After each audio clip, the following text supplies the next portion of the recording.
up on the world's most expensive rides. An all-American classic with movie star credentials.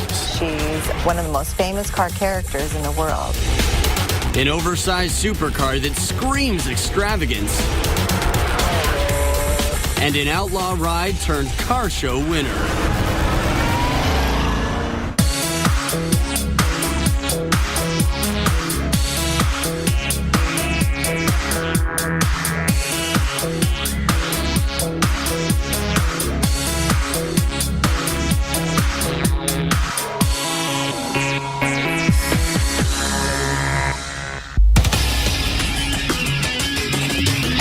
Buckle up and start your engines.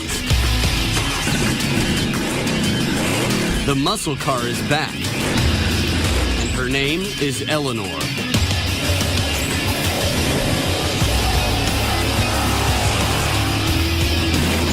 This tire-shredding 67 Mustang Fastback smokes anything in a street race or on the silver screen. Eleanor is an exact recreation of the movie car scene in Gone in 60 Seconds.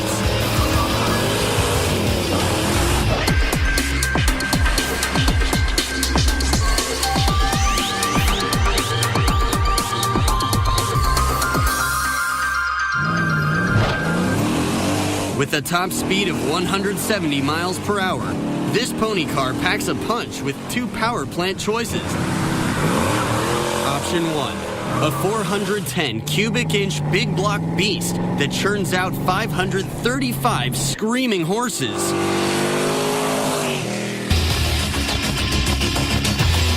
Option 2, an even bigger supercharged engine turns Eleanor into a 750 horsepower rubber burning bad girl. Chewing up the road with a jaw-dropping 0 to 60 time of just 3.9 seconds. Speed as well as star power make this hot rod special. Eleanor has been in the film business for decades. Before her appearance with Nicolas Cage and Angelina Jolie, she had top billing in the 1974 original Gone in 60 Seconds. Back then, she had a different look, but she was still all Mustang. Eleanor is definitely a movie star. She's one of the most famous car characters in the world. Bone-breaking stunts, crazy crash scenes, and the world's longest movie car chase made Eleanor and Gone in 60 Seconds a bona fide cult classic. Eleanor has her own personality, original or remake. I mean, she just is amazing. And it's amazing how the public has bonded with her in such a way and has fallen in love with her. Denise Halicki was an executive producer of the Gone in 60 Seconds remake, and she's the driving force behind making these extraordinary cars available to the public. Her late husband, maverick filmmaker Toby Halicki, created the original low-budget movie, which gave birth to the Eleanor legend. Classic Recreations in Yukon, Oklahoma is the birthplace of every new Eleanor. Custom street rod builder Jason Engel has been making performance machines for over 15 years. Good to go. His team of master craftsmen lovingly restore and rebuild every single part that goes into creating an exact copy of the movie star car. Eleanor has its own look. The car is probably the most recognizable car in the movie industry. That classic look combined with modern innovation and design makes Eleanor a powerhouse who stays true to her muscle car heritage. With Eleanor, what you actually get is a state-of-the-art 1967 Mustang built in 2009. That build starts here. This is the boneyard, where old Mustangs rest in pieces. Once they're removed from our boneyard, they move over to media blasting and are stripped completely of all the paint materials off of the original car. The skeleton is then ready for its new body. Officially licensed Ford parts are installed by hand, one piece at a time. Well, this section was totally rotted out. These Mustangs are real bad about rotting out down here and in the back. So instead of patching them, we just install a new piece on the car and we're fitting it up right now, and then we'll weld it up. Because we replace panels rather than patch them, the rigidity of the vehicle is to specs of a 1967 original Mustang. All new parts guarantees no rust and a long lifespan. And body shop artisans take over next. These motorized Michelangelos sculpt and smooth the welds away, leaving a dusty but durable work of art.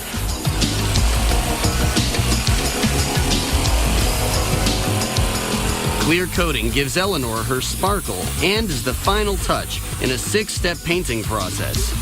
It's a really high solid material. It's got a great shine. Really holds up good as far as scratching, and it's basically like 4 coats of anything else. Probably 8 out of 10 of our clients do choose the famous pepper gray with a black stripe. Well, we think that's probably just because they want that movie car, that icon.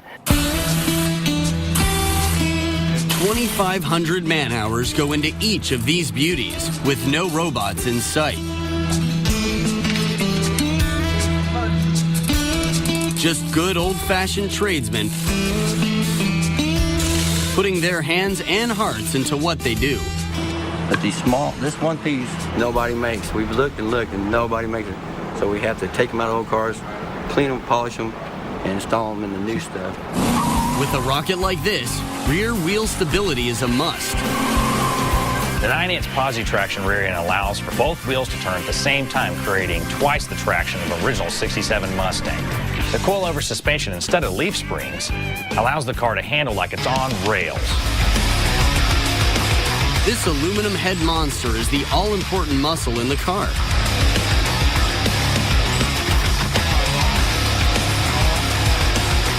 Even the slightest miscalculation on the install could result in poor performance.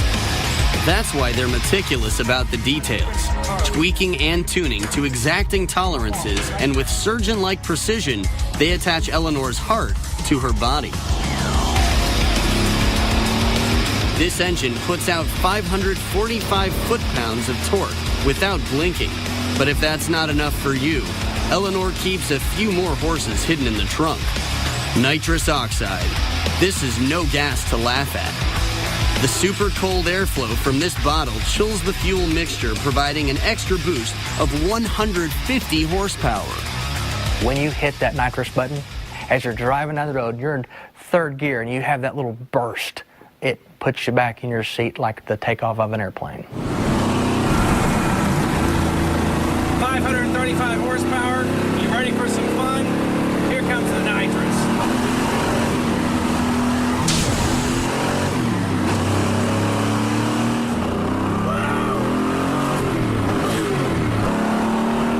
Eleanor is a true performance machine, and with a true performance machine, you have to have a few safety features. We use a 5-point Cam-Lock G-force seatbelt. With that seatbelt, it buckles you in, but yet you still feel like you're going 1,000,000 miles an hour even sitting still. The safety harness is attached to leather bucket racing seats, and the deluxe interior includes a Hurst speed shifter, wood trim steering wheel, and classic door fittings. In tribute to the movie, Eleanor sports the Gone in 60 Seconds logo on her tachometer and armrest. The infamous Go Baby Go nitrous button and arming switch keeps the car true to the spirit of the rebellious original and makes Denise Hallecky proud to keep her late husband's creation on the road. Just as everything else is so unique and special about Eleanor and Gone in 60 Seconds, so are the cars. They are handcrafted. That in itself is a work of art that only Ferrari, Lamborghini, Rolls-Royce's very high-end cars do. And she's made of the most quality work we could possibly do for you.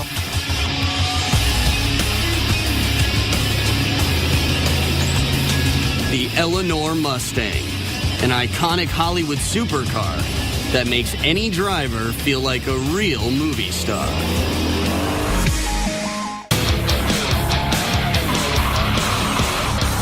Introducing an outsized superhero of a supercar from the other Italian legend. It's one of the most exclusive high-performance machines on the planet, Meet the Maserati MC12, a car known to some as a Ferrari Enzo in a fat suit.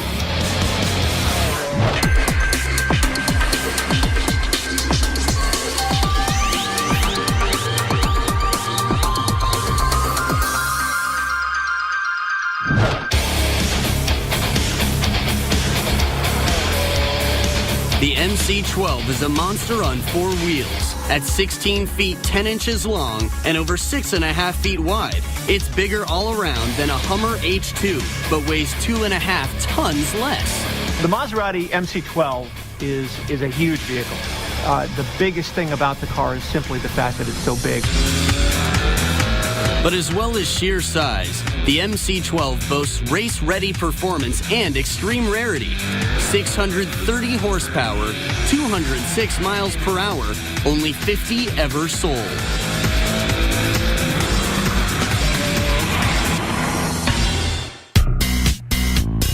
Manufactured in Modena, Italy for just 2 years between 2004 and 2005, all 50 sold out before they were built for 600,000 euros or around $850,000. In today's collector's market, at an estimated 300 grand to that. Somewhere between 15 and 20 are the numbers that I've heard for him in the United States. So the price for the MC12 is $1,200,000. It's the lowest production modern-day supercar that I'm aware of, and it was just one of the cars that I've always dreamed about having.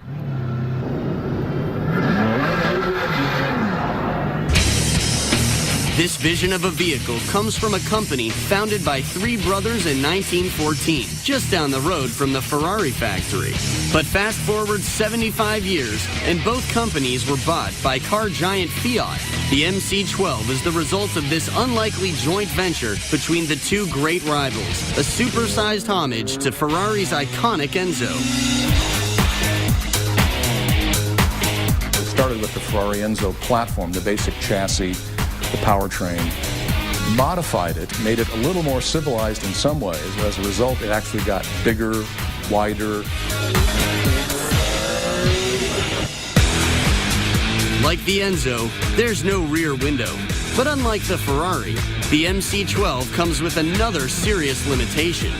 For over $1 million, you get 0 choice of colors. All of the production Maserati MC12s came in this color combination of white with blue. It just looks very purposeful and very much like a race car, which is what it is. All 50 cars are identical on the inside, too, where the functional aesthetic continues, albeit with a high-tech twist on the carbon fiber paneling. It doesn't come with cup holders, it doesn't have a stereo.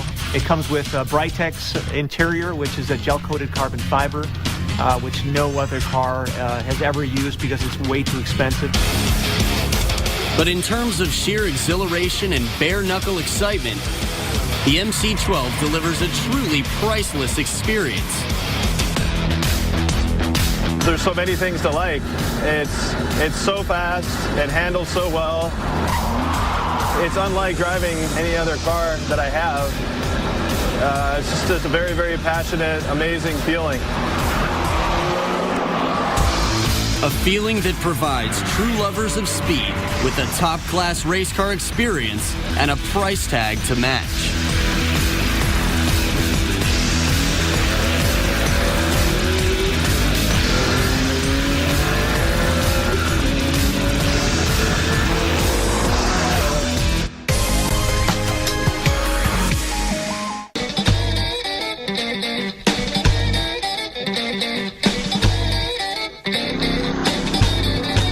The Hot Rod is as American as the 4th of July, an enduring icon of our obsession with speed, style, and engineering.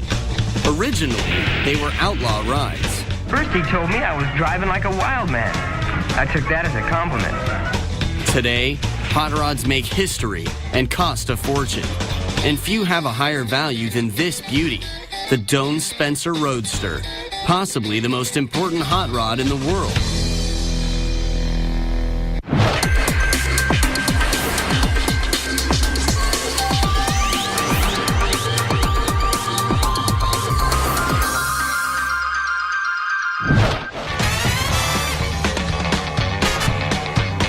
This bare-bones speed monster is built out of a 1932 Ford, a stock Model B.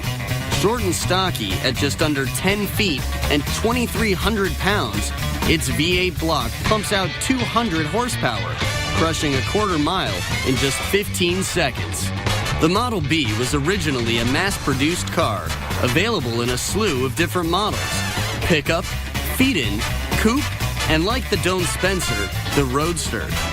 The 1932 Model B Roadster became known as the Deuce, and the model eventually gave the new hot rodding craze its name. The term hot rodding and hot rods are used in so many different ways, but the true form of hot rodding and the real name of hot rodding came from hot roadster. And the real roadsters were the 1932 Fords.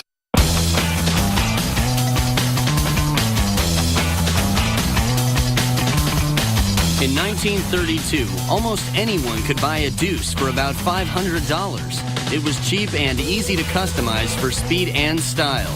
A few years after its launch, souped-up Model B Roadsters screamed across LA. Among those original rods, the Doane Spencer. The Doane Spencer Roadster is the holy grail of hot rodding, and this is the oldest hot rod extant. It was started in the late 30s, and it was really finished with what you see today in the late 40s, early 50s. Doane Spencer was a legendary street racer and master mechanic from Los Angeles. Together with his teenage friend Jack Dorn from Hollywood High School, they stripped the car down to its chassis, dropped in a Mercury flathead V8, and ripped off the fenders. It all started here, and this is the most important hot rod in the world.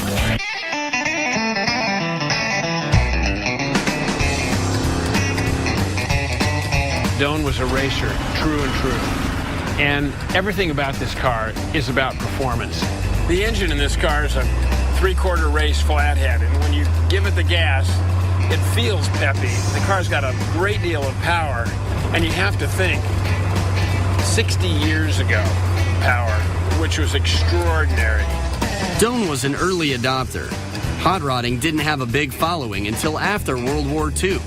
GIs returned from service armed with the mechanical know-how to do battle on the city streets. The young guys had to do something that was affordable, so they'd get an old, generally a Ford because it was a V8. But bad publicity and a crackdown from the cops forced hot rodders to flee the city and search for a new race venue. They found it at the now famous Bonneville Salt Flats and the dry lakes of El Mirage. It was a hard, flat surface that you could go for a considerable amount of time, and that's what they did. Well, that's when hot rodding really took hold. Doane Spencer continued to fine-tune his masterpiece for half his lifetime, adding both mechanical and artistic innovations. He put on this very special Duval windshield. It's a split windshield, and that's probably what identifies the car the most. The car has about 1.5 to 2 inch rake from the cowl to the radiator shell. It slopes downward to give the car, again, a beautiful profile and theoretically more aerodynamic. A ride this slick needed stopping power too, and so Spencer invented an entirely new way of building a braking system. Doane did things that nobody else was doing, particularly on hot rods. He picked up the fin brakes so the wind comes through and circulates through the brake backing plate and the brake drum and keeps the brakes cooled. And then he's drilled the back of the backing plate here so the hot air can escape out the back. Believe me, for late 40s, early 50s hot rod construction, that was something.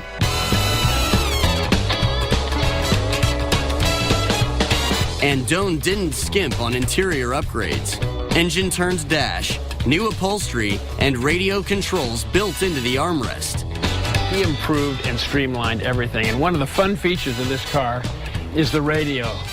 And here you have the on-off switch, and you have the tuning right here, right on the armrest, which in a way was unique to the car too, because not a lot of cars had armrests.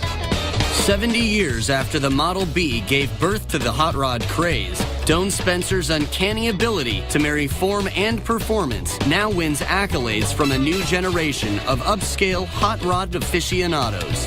In 1997, this exquisite car won the ultimate car show at Pebble Beach.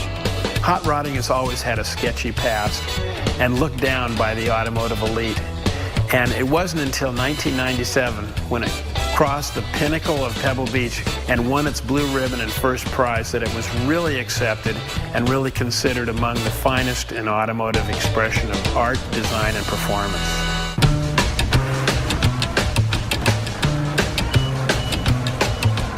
Although built to be driven hard, this beautiful roadster is right at home in the Peterson Museum in Los Angeles in a gallery named for its owner, Bruce Meyer. I've owned this car for over 20 years, and it'll never be known as the Bruce Meyer Roadster. It'll always be the Doane Spencer Roadster.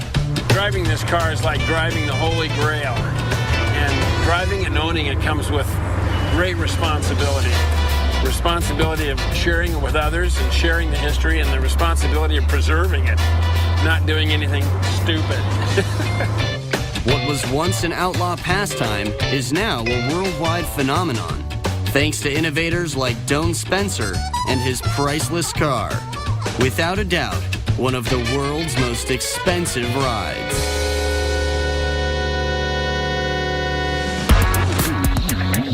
From the mysteries of mind-blowing extravagance to the science of record-breaking speed. Wild cars, crazy boats, killer bikes, and massive tarmac-shattering trucks. The priciest, prettiest, and most insanely advanced vehicles on the planet. That's just the way we roll on the world's most expensive rides.